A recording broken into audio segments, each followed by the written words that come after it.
నమస్కారం, ఘంటారావానికి స్వాగతం. ముందుగా ప్రధానాంశాలు. రాష్ట్ర వ్యాప్తంగా నేటి నుంచి వన మహోత్సవం కార్యక్రమం. రాజేంద్రనగర్ వ్యవసాయ వర్సిటీలో మొక్కలు నాటి ప్రారంభించనున్న సీఎం.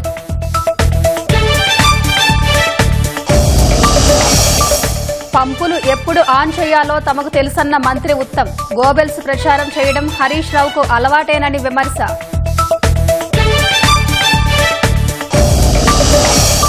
రాష్ట్రంలో అందుబాటులోకి 1,14,000కు పైగా బీటెక్ సీట్లు. కన్వీనర్ కోటాలో పెరిగిన 700 సీట్లు.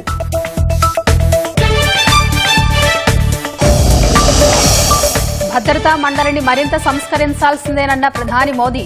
ద్వంద్వ ప్రమాణాలతో గ్లోబల్ సౌత్కు అన్యాయమని ఆందోళన.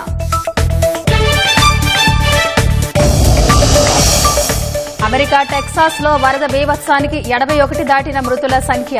గల్లంతైన వారి కోసం అధికారుల ముమ్మర గాలింపు.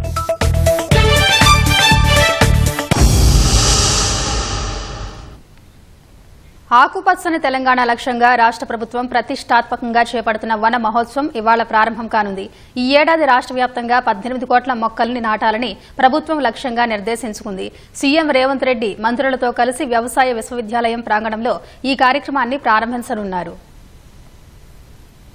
రాష్ట్రంలో పచ్చదనం పెంపొందించేందుకు రేవంత్ సర్కార్ నడుం బిగించింది. ఈ మేరకు ప్రజాప్రభుత్వం వన మహోత్సవం 2025 కార్యక్రమానికి నేడు శ్రీకారం చుట్టనుంది. ముఖ్యమంత్రి రేవంత్ రెడ్డి రాజేంద్రనగర్లోని వ్యవసాయ విశ్వవిద్యాలయం ప్రాంగణంలో మొక్కలు నాటి వన మహోత్సవ కార్యక్రమాన్ని లాంఛనంగా ప్రారంభిస్తారు. ఈ కార్యక్రమంలో అటవీశాఖ మంత్రి కొండా సురేఖ, ఇతర అధికారులు పాల్గొననున్నారు. ఈ ఏడాది వర్షాకాలంలో రాష్ట్ర వ్యాప్తంగా 18 కోట్ల మొక్కల్ని నాటాలని ప్రభుత్వం లక్ష్యంగా పెట్టుకుంది. ఈ మేరకు ఆయా శాఖలు జిల్లా వారీగా పలు లక్ష్యాల్ని నిర్దేశించింది. 14,352 నర్సరీల్లోని మొక్కల్ని ఎక్కడెక్కడ నాటాలన్న కార్యాచరణను సిద్ధం చేశారు. జూన్ 3వ వారం తర్వాత వన మహోత్సవాన్ని ప్రారంభించాలని అనుకున్నప్పటికీ వర్షాలు అనుకున్న మేరకు పడలేదు. దీంతో ఈ కార్యక్రమాన్ని జూలై 7 నుంచి ప్రారంభించాలని నిర్ణయించారు.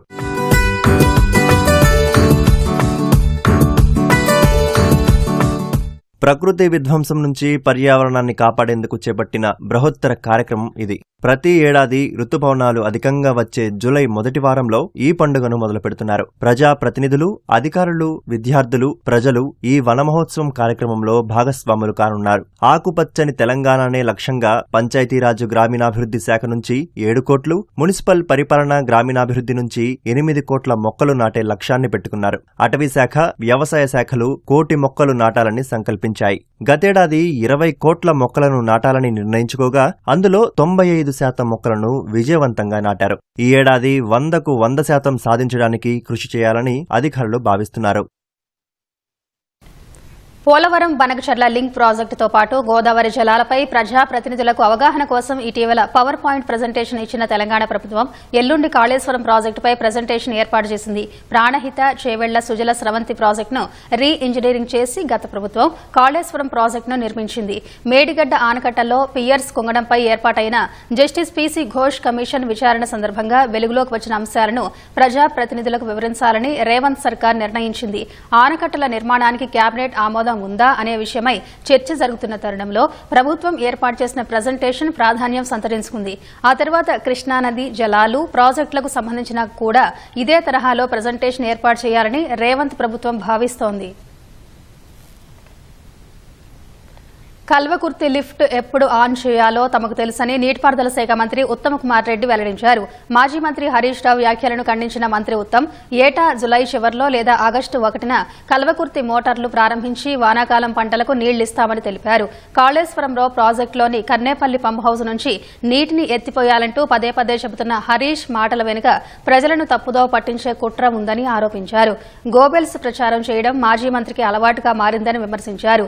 మేడిగడ్డ మాదిరిగానే అన్నారం సుందిళ్ల బ్యారేజీలను సైతం సీకెంట్ ఫైల్స్ ఫౌండేషన్తో నిర్మించడం వల్ల అవి సైతం అక్కరకు రాని స్థితిలోనే ఉన్నాయన్నారు. గతంలో మేడిగడ్డ నుంచి అన్నారం సుందిళ్ల మీదుగా ఎల్లంపల్లికి లిఫ్ట్ చేసిన 160 టీఎంసీలలో దాదాపు 57 టీఎంసీల నీళ్లు మళ్లీ గేట్లు ఎత్తి సముద్రానికి పంపించి ప్రజాధనాన్ని గోదాట్లో పోసిన విషయం మర్చిపోయారా అని ప్రశ్నించారు. ఎన్డీఎస్ఏ సలహాలు సూచనల మేరకు కాంగ్రెస్ ప్రభుత్వం ప్రాజెక్టులపై తగిన నిర్ణయం తీసుకుంటుందన్నారు. పోతిరెడ్డిపాడు సామర్థ్యం పెంపు, రాయలసీమ ఎత్తిపోత ద్వారా నీటిని ఏపీ మళ్లించుకునే కుట్రకు బీఆర్ఎస్ చాటుగా సహకరించిందని మంత్రి ఉత్తమ్ కుమార్ రెడ్డి ఆరోపించారు. రైతు సంక్షేమానికే తమ ప్రభుత్వం మొదటి ప్రాధాన్యత అని వ్యవసాయ శాఖ మంత్రి తుమ్మల నాగేశ్వరరావు స్పష్టం చేశారు. రైతు సంక్షేమానికి ఏడాదిన్నరలోనే 1,00,000 కోట్లకు పైగా ఖర్చు చేసి అన్ని రాష్ట్రాలకు ఆదర్శంగా నిలిచామన్నారు. రైతుల మొహాల్లో సంతోషం వెల్లివిరుస్తుంటే బీఆర్ఎస్ నాయకుల కళ్లల్లో కారం కొట్టినట్లుందని ఆయన ఎద్దేవా చేశారు. బీఆర్ఎస్ హయాంలో ప్రకృతి విపత్తుతో సర్వస్వం కోల్పోయి కర్షకులు దిక్కు తోచని స్థితిలో ఉన్నప్పుడు ఎక్కడికి పోయారని నిలదీశారు. నాటి అరకొర రుణమాఫీతో వనగూరిన ప్రయోజనం ఏంటని ప్రశ్నించారు. 10 ఏళ్లలో ఏనాడైనా పంట పరిహారం అందించారా అని ప్రశ్నించారు.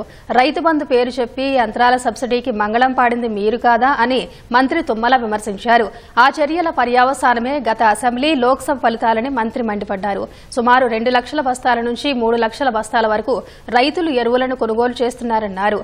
కావాలంటే ఈ వివరాలన్నింటినీ కేంద్ర ప్రభుత్వం నిర్వహిస్తున్న వెబ్సైట్లలో అందుబాటులో ఉంటాయని, వాటిని సరిచూసుకోవచ్చని మంత్రి తుమ్మల నాగేశ్వరరావు హితవు పలికారు. వచ్చే నెలలో కొత్త పెన్షన్లు అందజేస్తామని రెవెన్యూ శాఖ మంత్రి పొంగులేటి శ్రీనివాసరెడ్డి అన్నారు. భద్రాద్రి కొత్తగూడెం జిల్లా ఇల్లందులో ఎమ్మెల్యే కోరం కనకయ్యతో కలిసి పర్యటించిన మంత్రి పట్టణంలో ఇటీవల మృతి చెందిన కాంగ్రెస్ నాయకుడు భద్రయ్య కుటుంబ సభ్యులను పరామర్శించారు. స్థానిక మహిళల సమస్యలు విన్న మంత్రి త్వరలో వాటిని పరిష్కరిస్తామని భరోసా కల్పించారు. ఓ మహిళ తన భర్త అనారోగ్య పరిస్థితిని మంత్రికి వివరించగా వారి కుటుంబానికి తక్షణ ఆర్థిక సాయం అందజేసి అండగా నిలిచారు.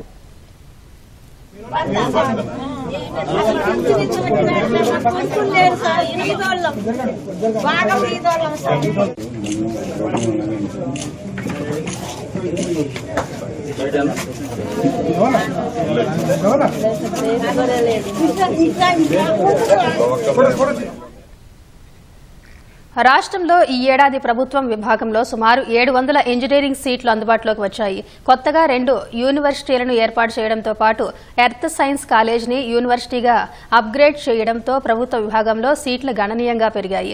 కొత్తగా అందుబాటులోకి వచ్చిన సీట్లతో సహా కన్వీనర్ కోటాలో 76,000 సీట్లను భర్తీ చేయనున్నారు. ఇక ఈ ఏడాది సైతం computer science and engineering, artificial intelligence and machine learning లో అత్యధికంగా 26,000 సీట్లు అందుబాటులో ఉండటం గమనార్హం.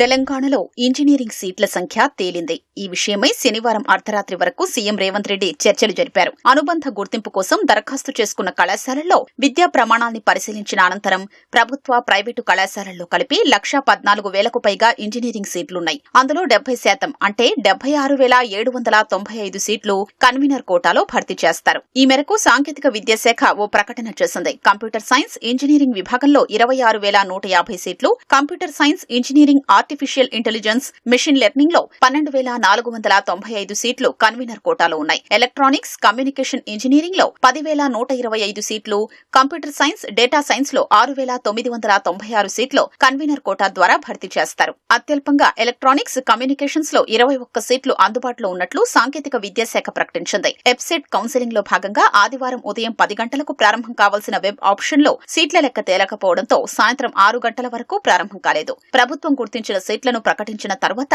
సాయంత్రం 6:30 గంటల నుంచి వెబ్ ఆప్షన్స్ మొదలయ్యాయి. నిన్న, ఇవాళ 50,000 లోపు ర్యాంక్ వచ్చిన వారు వెబ్ ఆప్షన్లు ఎంపిక చేసుకోవాలని, రేపు 50,000 పైన ర్యాంక్ వచ్చిన వారు వెబ్ ఆప్షన్లను ఎంపిక చేసుకోవాలని టీజీ ఎప్సెట్ కన్వీనర్ ప్రకటించారు. 9-10 తేదీల్లో అన్ని ర్యాంకుల వారు వెబ్ ఆప్షన్లు ఎంపిక చేసుకోవచ్చని సూచించారు. గత నెల 28 నుంచి ఎప్సెట్ తొలి విడత కౌన్సిలింగ్ ప్రారంభమైంది. గతేడాదితో పోలిస్తే ఈసారి 5 ప్రైవేట్ కాలేజీలు తగ్గగా కొత్తగా పాలమూరు, శాతవాహన విశ్వవిద్యాలయాలతో పాటు యూనివర్సిటీగా అప్గ్రేడ్ అయిన ఎర్త్ సైన్సెస్ కళాశాల చేరింది. పాలమూరు వర్సిటీలో 180, శాతవాహనంలో 240, ఎర్త్ సైన్స్ వర్సిటీలో 300 సీట్లు కలిపి ప్రభుత్వ కళాశాలల్లో కొత్తగా 720 సీట్లు అందుబాటులోకి వచ్చాయి. జేఎన్టీయూలో అత్యధికంగా 3,210 సీట్లు, కేయూలో 780, ఓయూలో 630 ఇంజనీరింగ్ సీట్లు ఉన్నాయి.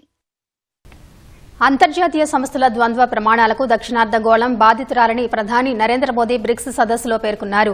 భద్రతా మండలి, డబ్ల్యూటీఓ వంటి కీలక సంస్థలను ప్రస్తుత అవసరాలకు తగ్గట్టుగా సత్వరం సంస్కరించాల్సిన ఆవశ్యకతను మరోసారి గుర్తు చేశారు. పహల్గాం దాడిని బ్రిక్స్ దేశాలు ముక్తకంఠంతో ఖండించాయి. అంతర్జాతీయ సంస్థల ద్వంద్వ వైఖరి కారణంగా దక్షిణార్ధగోళంలోని దేశాలకు అన్యాయం జరుగుతోందని ప్రధాని నరేంద్ర మోదీ ఆందోళన వ్యక్తం చేశారు. బ్రెజిల్లోని రియో డి జనీరో నగరంలో ఆదివారం ప్రారంభమైన బ్రిక్స్ శిఖరాగ్ర సదస్సులో పాల్గొన్న ప్రధాని 20వ శతాబ్దంలో ఏర్పాటైన అంతర్జాతీయ సంస్థల్లో ప్రపంచ జనాభాలోని 3/2 మందికి సముచిత స్థానం లభించలేదన్నారు. గ్లోబల్ సౌత్ దేశాలకు తగిన ప్రాతినిధ్యం లేని ఆ సంస్థలో సిమ్ కార్డు ఉన్న నెట్వర్క్ లేని మొబైల్ ఫోన్ వంటివని ప్రధాని పేర్కొన్నారు. పర్యావరణ పరిరక్షణకు ఆర్థిక సహాయం, సుస్థిరాభివృద్ది, సాంకేతికత లభ్యత వంటి అంశాల్లో ఆయా దేశాలకు కంటితుడుపు చర్యలు తప్ప ఒరిగిందేవీ లేదన్నారు. నేటి ప్రపంచానికి సమ్మిళిత వ్యవస్థలు అవసరమని ప్రధాని స్పష్టం చేశారు. విధాన రూపకల్పనలో దక్షిణార్ధగోళంలోని దేశాల సవాళ్లకు ప్రాధాన్యత ఇవ్వాలన్నారు. అంతర్జాతీయ సంస్థల్లో సమగ్ర సంస్కరణలతోనే అది సాధ్యమవుతుందని ప్రధాని మోదీ మరోసారి స్పష్టం చేశారు. ప్రతి వారం అభివృద్ది చెందుతున్న కృత్రిమ మేధయుగంలో 80 ఏళ్లలో ఒక్కసారి కూడా అంతర్జాతీయ సంస్థలు అప్డేట్ కాకపోవడం ఆమోదయోగ్యం కాదన్నారు. 21వ శతాబ్దపు సాఫ్ట్వేర్ ను 20వ శతాబ్దపు టైప్ రైటర్లతో నడపలేమని ప్రధాని మోదీ వ్యాఖ్యానించారు. స్వలాభాన్ని చూడకుండా యావత్ మానవాళి అభివృద్ది కోసం పనిచేయడం భారత్ ఎల్లప్పుడూ బాధ్యతగా భావించిందన్నారు. శాంతి భద్రతలపై జరిపిన ప్రత్యేక సమావేశంలో మాట్లాడిన మోదీ పహల్గాంలో జరిగిన ఉగ్రదాడిని భారత ఆత్మ, గుర్తింపు, గౌరవంపై ప్రత్యక్ష దాడిగా అభివర్ణించారు. ఉగ్రవాదంపై ఉమ్మడి పోరాటం అవసరమని ప్రధాని పిలుపునిచ్చారు. ఉగ్రవాదులపై ఆంక్షలు విధించేందుకు సంకోచించకూడదని సూచించారు. అనంతరం పహల్గాం దాడిని బ్రిక్స్ దేశాలు తీవ్రస్థాయిలో ఖండించాయి. మరోవైపు అమెరికా అధ్యక్షుడు డొనాల్డ్ ట్రంప్ పేరు ప్రస్తావించకుండా సుంకాల పెంపును, ఇరాన్పై దాడిని బ్రిక్ దేశాలు ఖండించాయి. అందకుమార్లతో అవ్వ అరణ్య రోదన అంటూ శనివారం ఈటీవీలో ప్రసారం చేసిన కథనానికి సీఎం రేవంత్ రెడ్డి స్పందించారు. నిజామాబాద్ జిల్లా రామన్నపేటకు చెందిన వృద్ధురాలు శాంతాబాయి 3 అందకుమార్లకు సపర్యలు చేసిన దీన స్థితిపై ఈటీవీలో కథనం ప్రసారమైంది. ఈ వార్తను చూసి చలించిపోయిన సీఎం రేవంత్ రెడ్డి శాంతాబాయి కుటుంబానికి సాయం చేయాలని నిజామాబాద్ జిల్లా కలెక్టర్ను ఆదేశించారు. ముఖ్యమంత్రి ఆదేశాల మేరకు జిల్లా అధికారుల బృందం వృద్ధురాలు శాంతాబాయి కుటుంబాన్ని పరామర్శించిందని కలెక్టర్ వినయ్ కృష్ణారెడ్డి పేర్కొన్నారు. శాంతాబాయితో పాటు 3 అందకుమార్లను రాంపూర్లోని వృద్ధాశ్రమంలో చేర్పించి వారికి అన్ని సదుపాయాలు కల్పిస్తామని వెల్లడించారు. వారు గ్రామంలోనే ఉండాలని కోరుకుంటే అక్కడ కూడా అవసరమైన సౌకర్యాలు కల్పించేలా చర్యలు తీసుకుంటామని తెలిపారు. లైంగిక వేధింపులకు గురైన చిన్నారులకు గత గాయం మానిపోవడంతో పాటు భవిష్యత్తుపై ఆశలు చిగురించేలా న్యాయం అందించాలని సుప్రీంకోర్టు న్యాయమూర్తి జస్టిస్ విక్రమనాథ్ తెలిపారు. హైదరాబాద్ మర్రి చెన్నారెడ్డి మానవ వనరుల కేంద్రంలో జరుగుతున్న voice for voiceless protection of children sexual abuse కార్యక్రమం ముగింపు సమావేశంలో జస్టిస్ విక్రమనాథ్ ముఖ్య అతిథిగా పాల్గొన్నారు. బాధితులైన చిన్నారుల సంరక్షణ మాటలకే పరిమితం కాకుండా ఆత్మస్థైర్యం పెంపొందించేదిగా ఉండాలని వెల్లడించారు. పోలీసులు, మానసిక వైద్యులు, డాక్టర్లు, న్యాయవాదులను ఒకే తాటిపైకి తెచ్చి సేవలందిస్తున్న రాష్ట్రంలోని భరోసా కేంద్రాల పనితీరు అభినందనీయమన్నారు. దేశవ్యాప్తంగా ఇటువంటి నమూనాలు అధ్యయనం చేయడం, విస్తరించడం, బలోపేతం చేయడం అవసరమన్నారు. లైంగిక వేధింపులు, చుట్టూ ఉండే వాతావరణం చిన్నారులను మానసికంగా కుంగదీస్తున్నాయని, వాటి నుంచి బయటపడే వాతావరణం కల్పించాల్సిన అవసరం ఉందని రాష్ట్ర హైకోర్టు తాత్కాలిక ప్రధాన న్యాయమూర్తి జస్టిస్ సుజయ్ పాల్ వెల్లడించారు. That a teacher should first be a mother, then a teacher. This is my request to all of you. There is a teacher, there is a Teddy who is sitting in your police station, in your court, in your classroom, in our society, and all of us after these 2 days sessions, when we go back, we should first go back as a parent, then as a judge, or as a police officer, or a teacher, or anything else. I believe that if we go with that kind of sensitiveness, we can change the world. Thank you. Child victims of sexual abuse suffer not only from the immediate trauma of the violation, but are also often re-traumatized by the system that is meant to protect them. Justice for such children cannot merely mean punishment of the accused. It must encompass healing, restoration, and the hope of a future unmarred by the past. In that context, the Protection of Children from Sexual Offences Act 2012 has been a landmark piece of legislation. It recognizes children as rights holders and establishes child-friendly mechanisms for reporting, recording of evidence, investigation and trial. But laws, however well-intentioned, cannot work in isolation. They must be part of a living ecosystem, an ecosystem that is compassionate, well-resourced and above all, responsive. Suryapet జిల్లా కోదాడ మునగాల నేరేడుచర్ల మండలాల్లో fertilisers డీలర్లు urea అమ్మకాలపై చేసుకున్న తీర్మానాన్ని వెనక్కి తీసుకున్నారు. Company ఒత్తిళ్లు తట్టుకోలేక urea అమ్మకాలు జరపబోమని 3 రోజుల క్రితం డీలర్లు తీర్మానం చేసుకున్నారు. పట్టణంలో ఫెర్టిలైజర్స్ డీలర్స్ తో కలిసి జిల్లా వ్యవసాయ అధికారులు విలేకరుల సమావేశం ఏర్పాటు చేశారు. ప్రభుత్వంపై ఒత్తిడి తెచ్చే ఉద్దేశం తమకు లేదని, కంపెనీపై ఒత్తిడి తెచ్చేందుకు విక్రయాలు జరపొద్దని తీర్మానం చేస్తున్నట్లు డీలర్ల ఉపాధ్యక్షుడు రామిరెడ్డి తెలిపారు. జిల్లాలో యూరియా నిల్వలకు కొదవలేదని, రైతులు ఆందోళన చెందొద్దని జిల్లా వ్యవసాయ శాఖ అధికారి శ్రీధర్ రెడ్డి పేర్కొన్నారు. యూరియా కాంప్లెక్స్ ఎరువులు ఎంత కావాలనో దాని రిక్వైర్మెంట్ తయారు చేసి దాని ప్రకారం సరఫరా చేయడానికి ప్రణాళిక సిద్ధం చేసినాం. ఈ వానాకాలం సీజన్ కు మనకు 42,000 టన్నులు మనకు అక్టోబర్ వరకు అవసరం ఉంది.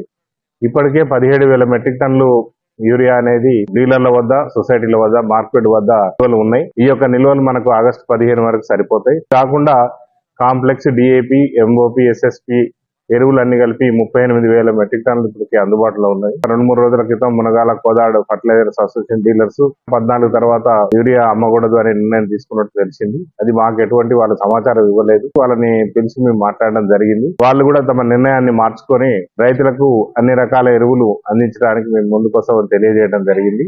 మాకు యూరియా అనేది మిర్యాలగూడ ర్యాక్ పాయింట్ నుంచి కంపెనీ వాళ్ళు ఎక్స్ రేటు మీద ఇవ్వటం వల్ల మాకు 30 రూపాయలు కిరాయి కలవటం వల్ల ఎంఆర్పి దాటి యూరియా అమ్మవలసిన పరిస్థితి వస్తుంది. అటువంటి పరిస్థితుల్లో మేము డీలర్స్ అసోసియేషన్ తరఫున యూరియా అమ్మకాలు ఇబ్బందికరంగా ఉంది కాబట్టి కంపెనీ వారిపై ఒత్తిడి తేవటం కోసం మాత్రమే మీ యూరియా అమ్మకాలు కొద్ది రోజుల పాటు ఆపుదామనే ఉద్దేశంతో మేము మా మండల అసోసియేషన్, కోదాడ డివిజన్ అసోసియేషన్ తరఫున తీర్మానాలు చేసుకోవడం జరిగింది.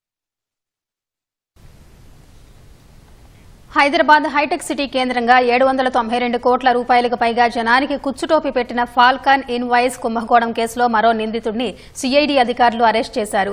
కేసులో A5గా ఉన్న సంస్థ chief operating officer Aryan Singh ను పంజాబ్ లో అరెస్ట్ చేసి ట్రాన్సిట్ వారెంట్ పై హైదరాబాద్ కు తీసుకొచ్చారు.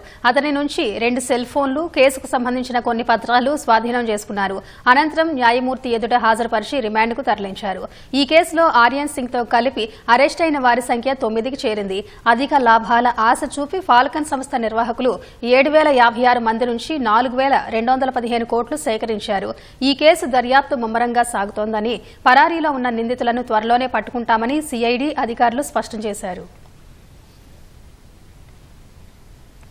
రంగారెడ్డి జిల్లా అబ్దుల్లాపూర్ మెట్ మండలం ఇనాంగూడ వద్ద జరిగిన రోడ్డు ప్రమాదంలో దంపతులను లారీ ఢీకొట్టగా భర్త శ్రీనివాస్ మృతి చెందారు. భార్య లక్ష్మికి తీవ్ర గాయాలయ్యాయి. కుటుంబం రోడ్డు దాటుతూ ఉండగా విజయవాడ నుంచి హైదరాబాద్ వైపు వస్తున్న కంటైనర్ వేగంగా ఢీకొట్టగా ఘటనా స్థలంలోనే శ్రీనివాస్ మృతి చెందారు.